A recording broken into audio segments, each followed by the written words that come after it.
I'm Charlotte McLeod at investingnews.com, and here today with me is Alex Ebkarian, co-founder at Allegiance Gold. Thank you so much for being here. Great to have you. Thanks for having me, Charlotte. Really good to be speaking with you. I think it's going to be a fun conversation. I was thinking, just because it's our first time talking, it would be great if we led with an brief introduction to yourself, how you came to the gold industry, and your work now at Allegiance Gold. Sure. Well, I started my career with a company called Smith Barney, which got acquired by Morgan Stanley. Then I was a former banker for about 12 years, financing publicly traded companies, a lot of private equity backed, venture backed, and a lot of large real estate projects. And in the last decade, I've been very much involved in building and growing Allegiance Gold. Being on the other side of the aisle, it's very unconventional for someone to come into the physical world. I was born and raised in Lebanon, Beirut, and at a very young age, I've experienced the civil war and what currency fluctuation meant. And I visually remember how my parents would exchange a portion of their currency into physical gold. So fast forward, 2008 was a stark reminder that you can't just depend on the system. And my background was in finance and statistics. And even with that knowledge, I couldn't really anticipate how bad the economy was and how my parents were impacted. That was a lesson learned. So I went back and I basically started asking the question, what is money? And why is it that it's not really taught well in school? Wall Street doesn't want you to know a lot about it. I remember my days at Smith Barney. The banks really discourage people, and obviously governments don't want you to own a lot of it. That's when the catalyst began to start asking and questioning the conventional wisdom. So fast forward, Allegiance Gold is a full service physical precious metals dealer. We've been in business for almost a decade, and we really focus on education, relationship, and full transparency. Well, thank you for that introduction. I think it is always very, very insightful to hear how people came to this industry. Certainly, we have a lot to go over today when it comes to gold. I wonder if we can begin with the big picture and learn where you see gold as being in the cycle right now. So anytime you have a bull market in gold, if you go back and study the history from the 70s to the early 2000s, it's typically a 10 to 12 year cycle. And for me, really the last starting point was during 2020. And basically at that point, we know what every government did in terms of overprinting, providing some support for the people to stay home and not make a big deal. Essentially, we sacrificed the currency to save the economy. And fast forward, what's happened is 2022, there was another catalyst change in the market, specifically when the US government and Western banks seized Russian assets. And the world started paying attention that if you're not fully aligned with the US, because it happened where they took over the US Treasury bonds, that is a national risk. Thereafter, you have the central banks, I call them the insiders of the money game. They're the ones that are deciding what to do with the interest rates, and they're deciding how much money to print. So essentially, we've seen central banks go from, on average, about 400 to 600 tons to over 1,000 tons in the last few years. 2025 was roughly about 900 tons. But what I pay attention to is what is their direction. The survey that the World Gold Council does on an annual basis in June, last time when they did the survey, almost 79% of the central banks basically said that we are on a path of having more gold. Why? Because it's a neutral asset. Once you have it in their jurisdiction, it's not something that could be seized by the Western banks or even the US government. So what does that mean? When you understand that things work in a cycle, and the starting point was about the year 2020, if you take the lowest point of 2020 was roughly gold around 1,500. Today we're about 5,000. And if you understand that the second half of the cycle actually moves faster than the first half, I think we're in the fourth or fifth inning in terms of the bull market, because the fundamentals are the same. We have an unprecedented amount of deficit spending and the debt is growing. We have pressure on lowering the interest rates, but yet quietly in the background, central banks continue to basically buy more and more gold. I think that really helps to situate where we're at today. So we've got these major underlying drivers for gold. I want to hone in a little bit more on current events right now, because one of the big questions we've been getting from our audience in the last couple of weeks is, of course, we have gold at historically high levels right now, but we have conflict in the Middle East that continues to play out. And people are wondering, gold is supposed to be a safe haven asset that people flock to in times of turmoil. So why isn't the price higher right now? So what are your thoughts on that angle? See, gold is not responding to war. Gold is simply responding to the fact that the Federal Reserve might not lower interest rate as anticipated. Let me explain my thesis.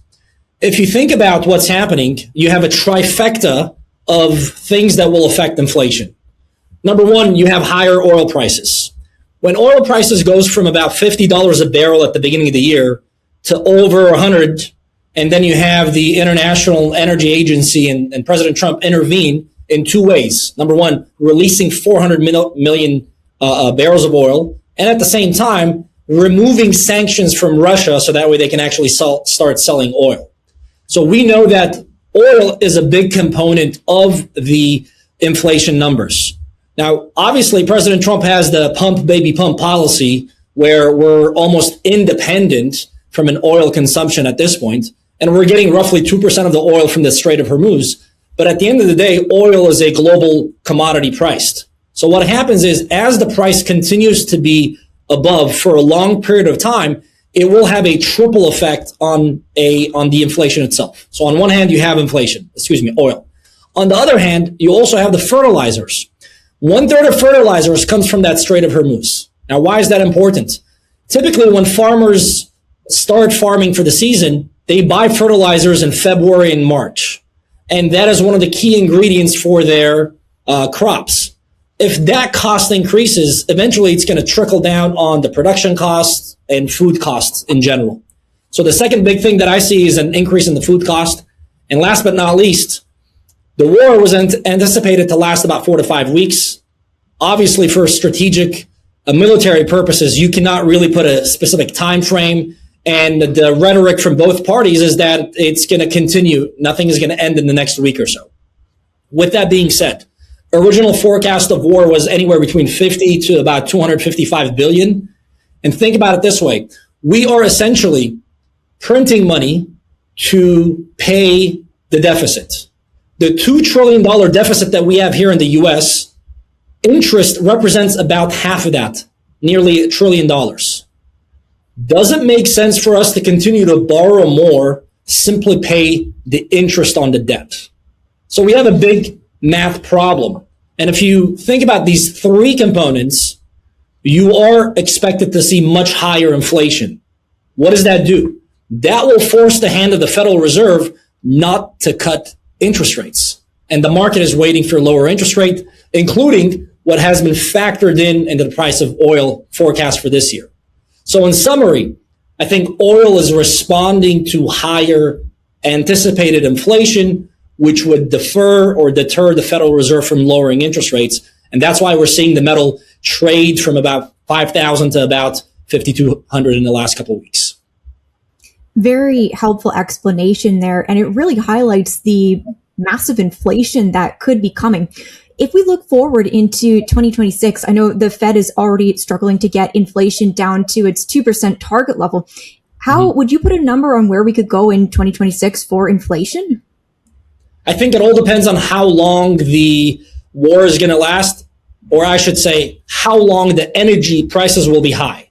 So I think the estimate that I was reading about when this first started, that a $10 increase in the price of a barrel of an oil will result anywhere between 0.1 to 0.3% in increase in inflation. So right now, we didn't go up 10, 20, 30, 40. We went up about 50%.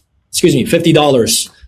Which means if you take the same numbers, it's fair to anticipate 0.5 to about 2% increase in the inflation number. So, but don't forget, the way that the government measures inflation, they're only looking at the last 12-month period. February inflation numbers were at par, at whatever the anticipated market rate was, at about 2.4. But the average American or the average consumer knows by now that inflation is much, much higher than that.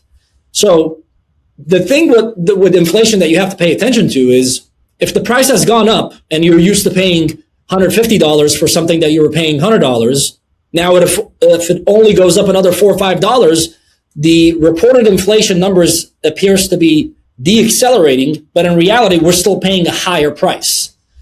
I don't pay attention to the actual percentage of the inflation because in my professional opinion, because of the fact that it's been changed over the years since 1980, it could very well be manipulated on how the government wants it. The same argument I can make about the GDP numbers. And anytime you see revisions after revisions after revisions, we just revised down the job numbers for February to negative 92,000. We just revised down the fourth quarter GDP number from 1.4 to half of that to 0.7%. What I look at is where's the disconnect between the real economy and the stock market in general. So year to date, the market has dropped very minimally, about 2%, but we are expected to see a lot more simply because when the job numbers drop, consumer confidence drops, consumer spending drops. And the U.S. economy, roughly 70% of that is based on the consumer spending. So when you think about higher oil prices, it affects corporate earnings. And speaking of which, we're at a time that we're seeing some cracks within the banking system. A couple of weeks ago, BlackRock came out and Morgan Stanley came out and they said, we are minimizing the redemption of the private credit market. For the listeners that don't know what the private credit is, think about you going online and buying this concept of let me buy now and pay later. Has nothing to do with a credit card, has nothing to do with a conventional bank extended credit. You have a lot of these private companies that have started and a bank indirectly is investing in them, taking an equity position. Now, that market is about a $1 to $3 trillion. But what happens is when you start seeing defaults after defaults because the consumer doesn't have the ability or the wherewithal to pay back, that has a triple effect. So the way I look at this is the bond market is also signaling some weakness. Specifically, if you look at the BBB rated bonds where companies are continuing to borrow, their balance sheet is not healthy, their income statement is not healthy. So if the entire system is depending on more and more borrowing, there comes a point where we're going to see the system is not going to function properly. And you need the banking sector. So in terms of the rates, it's important for the listeners to understand. Back in 2008, we had $140 a barrel of oil.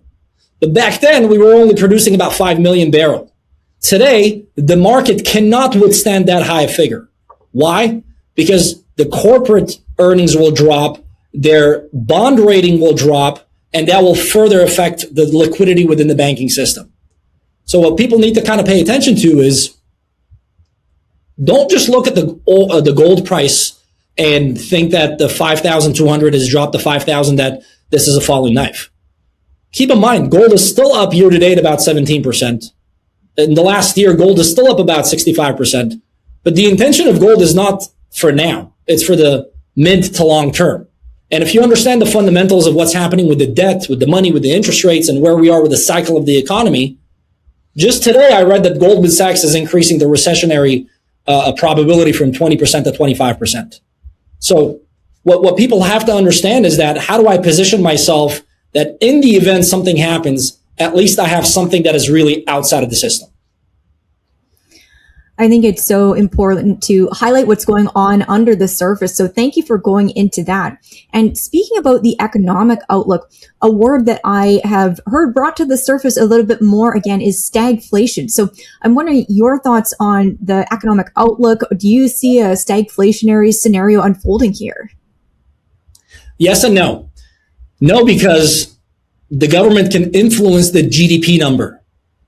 War in itself is spending, and you're spending on the military complex, weaponry. So at some point, you might very well see a increase on the large goods from a weaponry perspective.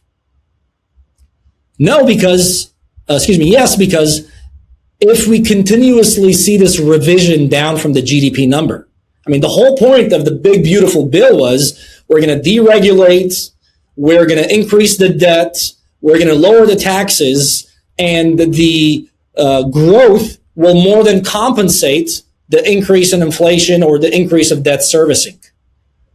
That, if it doesn't work out, it will have a big impact. Number one, midterm elections are around the corner. So the word affordability has to be addressed. The reason why President Trump asked or allowed Russia to start selling oil, he understands that this is going to come back home. If the oil prices continue to be this high, not only is it going to impact the corporate earnings, although Chevron and some other oil industry are doing well, but in general, the consumer and other corporate earnings, that will have a lot more political impact on the midterm election. So what I'm looking for is the first quarter GDP that's going to come out at some point in April and May will give us a little bit of a consensus of what happened with the Supreme Court's decision on the trade. Speaking of trade, we have President Trump and Xi Jinping scheduled. Well, they were scheduled. They pushed back the meeting to talk about trades and possibly have other discussions. But I think that Strait of Hormuz is the battlefield, not only from an oil perspective, but the dominance of currency. One day Iran came out and said, we're not going to allow oil that's going to U.S. or Israel. And another day they came out and they said, we're only going to allow oil that's going out to be paid in yuan. So there's a lot of mixed signals from this geopolitical aspect. And I think that battleground is important for people to pay attention and understand how everything is connected, from dollar, oil, gold, and the market in general. So if the first quarter GDP numbers continue to drop and we see a hike in inflation, you're going to see not only chatters, but you're going to see that baked in the price of gold. There's definitely so many different events to pay attention to and hopefully connect the dots on. I want to take you back a little more to current events once again, because we do have the next Fed meeting happening this week. So it sounds like despite what's going on with oil and inflation, rates are largely expected to stay unchanged, at least at this meeting. But as you've been saying, inflation looks likely to rise. It looks like decreases in interest rates are becoming increasingly unlikely. We also have a new Fed chair coming in just a couple of months. So what will you be watching at this meeting? I know the commentary portion is always typically something that people look at. Absolutely. I think if you look at the CME forecast of the rate, it's 99.9% that nothing will happen this meeting. You can also make the argument that the Fed doesn't have the necessary data, and at the same time, it's almost a political decision. If Jerome Powell is going to be replaced by Kevin Warsh, which, by the way, he's known to not like the idea of inflating the balance sheet, but at some point, his conviction will be tested, because the market and what President Trump is pushing for is actually lower interest rates. And in an environment where inflation might be increasing, you actually don't want a lower interest rate. You actually want a higher interest rates. And I'm not talking about a Paul Volcker policy of really raising the rates too much, but the conventional wisdom is, from a central banker's perspective, that in order for me to bring down inflation, I have to raise the rates. This is one of the things that Jerome Powell did previously. Now, what I'm paying attention to is, what is their rhetoric on the trade numbers, on the job numbers? What's the plot? What are they anticipating in terms of a commentary? Are they seeing higher volatility? Are they seeing some more concerns that we haven't seen yet? But the banking sector for me is where the cracks will start showing, because a bank sits in a very unique position. On one side, they have all the depositors' money, and on the other side, they have the loans that they've given out. So if there is some problems with these loans, if there is impairment, then that will trickle down on how much more they can lend, how much they can change their underwriting guidelines. And what the central bank is paying attention to is, where is this fiscal measurement? Like, can we continue on this path? They're going to look at the GDP, and the government can influence GDP. And if you think about the U.S. government as a U.S. corporation for a second, and you measure their entire debt, don't just look at the national debt of about 38, 39 trillion. Think about the unfunded liabilities and all the debt. and then compare that to the size of the GDP, you're going to realize that it's 3 times worse than what the numbers are being reported. So long as we're able to increase the GDP on paper and keep inflation at bay, then the status quo will continue. So in a nutshell, I don't anticipate a lot of movement from the next 2 days meeting. I do anticipate some political rhetoric of President Trump basically calling out Jerome Powell for not wanting to lower the interest rates. I think it's premature for the Fed to lower the interest rates in an environment where they anticipate inflation to go up. And one thing just to mention about inflation, the numbers that they report, it's backwards looking. The unemployment number is backward looking. But there are some numbers that you can take and understand what is the implication at the present and moving forward. So consumer spending is going to be key, and corporate confidence in spending is also going to be key. Yeah, I think it's so important to look at the trickiness and how some of these numbers are delivered to us. So we've gone over a lot of the price drivers that are behind gold. I'm wondering, do you have a particular price target that you're looking at for gold in 2026? It's been a pretty interesting year with the price going to all-time highs. We're in this bit of a pullback right now. So what do you see coming for the price? I think short term, you're going to have some volatility with about 20 to 25% standard deviation on both sides. I think the forecast at the beginning of the year, we had a video and we talked about how it's 6,000 plus. And I look at gold as a bull cycle in terms of a 10 to 12 year period. And my starting point has been the year 2020. And if you take that lowest point in 2020 and go back and study how gold performed during modern day time, and again, 1970s, it's almost an anomaly, an outlier, because you had the Nixon, you had such a high interest rates, the Paul Volcker changed the rates and inflation was out of control. That is almost very difficult for us to use as a base or reference point. So I think anytime gold enters a bull market, you have a 7 to 8 times X from its lowest point to its highest. My personal forecast is by 2030, 2032, we could very well see price between 10 to 12,000. Yeah, I think those larger gold price predictions are starting to sound more and more realistic as we move. And of course, we have to take some time to talk about silver as well. Like gold, it had that major run up at the end of January. We're in a correction or consolidation period right now. Moving forward, do you see a similar trajectory for the silver price where we get to new highs, or how are you looking at silver? I think silver this year will challenge the 3-digit level. We could very well see another $100 level. The movement from 30 to 40 was very methodical. It took some time, but the movement from 40 to 60 and then from 80 to 120 was very, very fast. If you look at the chart specifically from November, right around Thanksgiving until the height of January. And I remember I was in the Vancouver Resource Investment Conference, and the enthusiasm and the excitement of the investors from the mining side and the metal side, it was almost at an all-time high in terms of both attendance and just the energy. I think the fundamentals are still there. It was good for silver to have a little bit more retraction, so that way we can solidify and have more of a tested level as opposed to this wild ride. Like, for example, before the war, silver was at 96. Now we're around 80. I think in the next month or so, we would anticipate a lot more of volatility and confirmation. But mid to long term, I would say for the next year, our forecast is around the $100 level.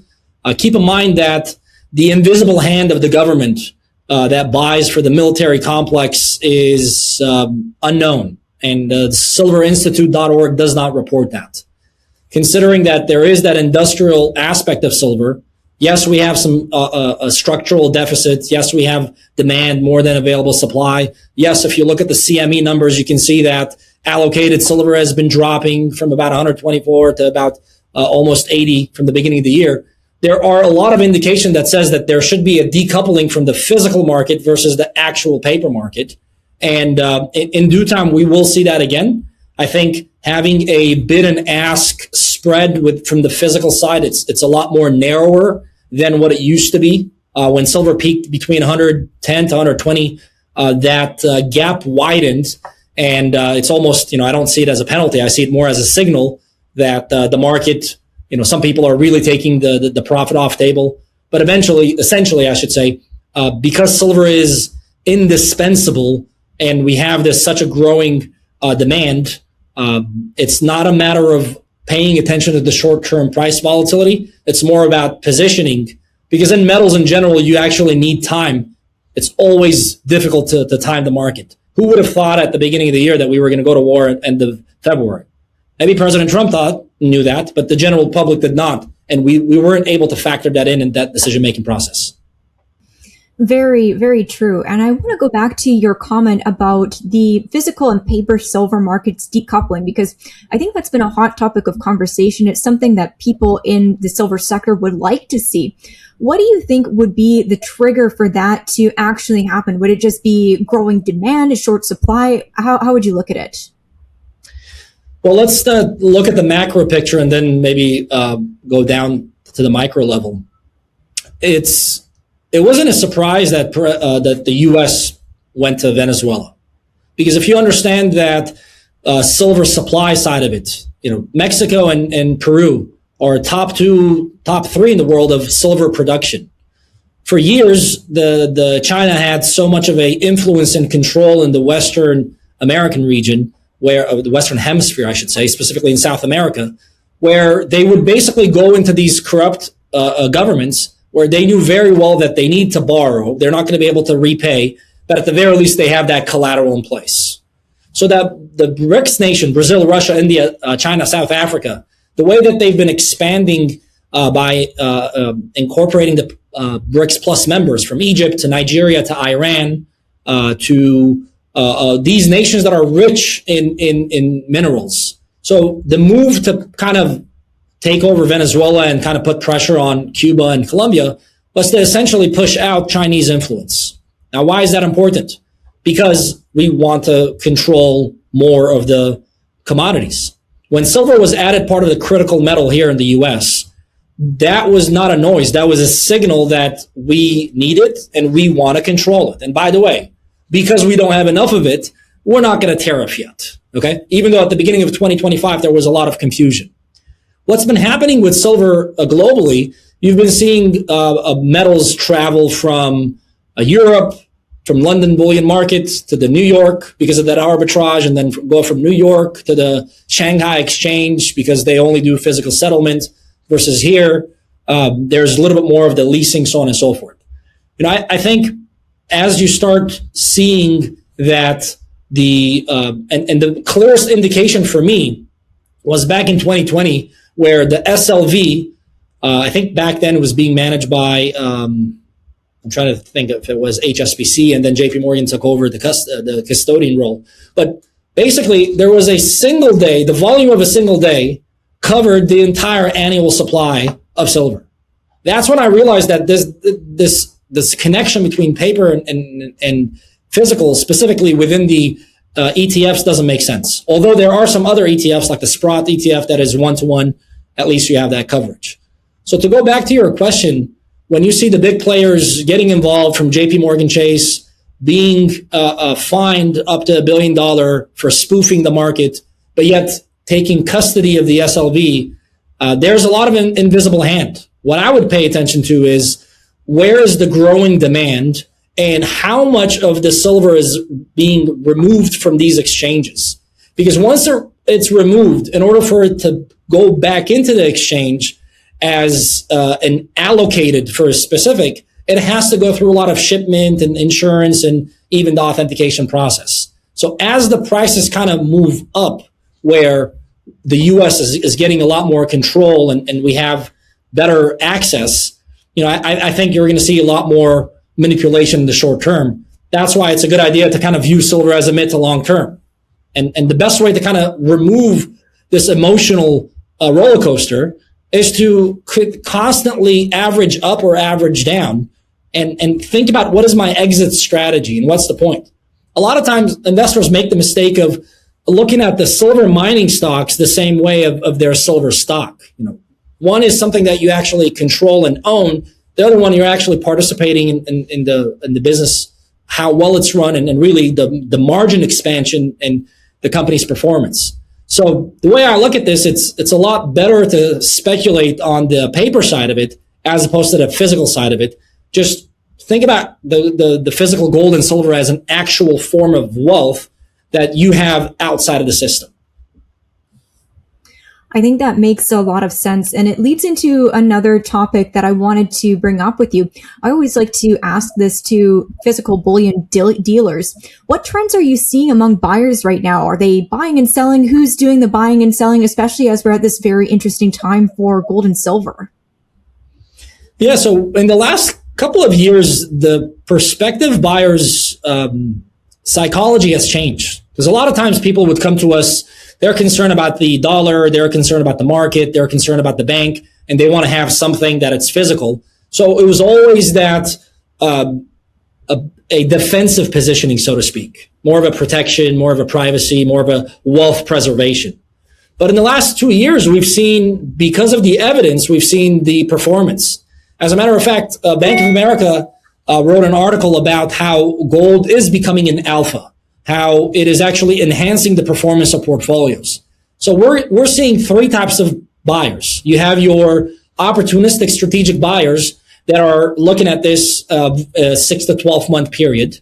You have your conventional buyers that are mid to long term. And then you have the third type of buyer who's actually saying, you know what, I really want to take advantage of the markets, of this fluctuation. So specifically in 2025, in the first half, before silver started taking off, when the gold to silver ratio was at about 100, we saw some of our clients strategically kind of trade in some of their golds, locking in the profit and capitalizing on the silver move.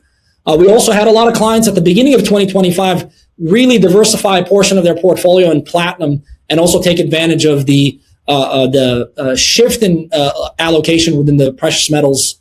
But overall, I would say you have two types of mindset right now, more of a defensive and an offensive. And when the big players, JP Morgan Chase and Morgan Stanley, come out, and Goldman, where they revise up the forecast and they tell the market, hey, instead of the 60-40 portfolio, you might be better off with a 60-20-20.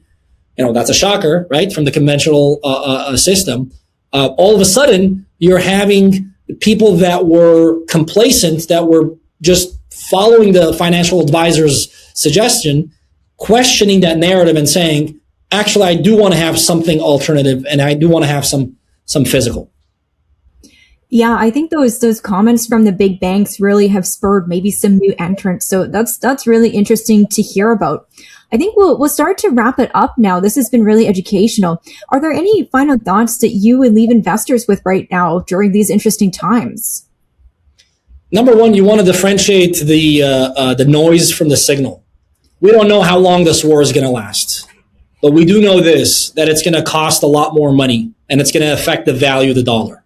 And if you're someone who's thinking about precious metals as a mid to long term, this is one of the things that you want to factor into your decision-making process. Number two, you want to start asking the right question, which is, why am I even looking at precious metals? Because if you have the wrong expectation, you're going to be disappointed. And right now, my concern is that you have a lot of first-time buyers that have this fear of missing out, that they're exclusively looking at this as a short-term positioning, where I want to get in at 5,000 and I want to exit at the 5,500. When you're investing in the physical precious metals, it's important for you to start learning the two-way market. When you buy at the retail. When you sell, you're going to sell at the wholesale cost. There is a little bit of a delta.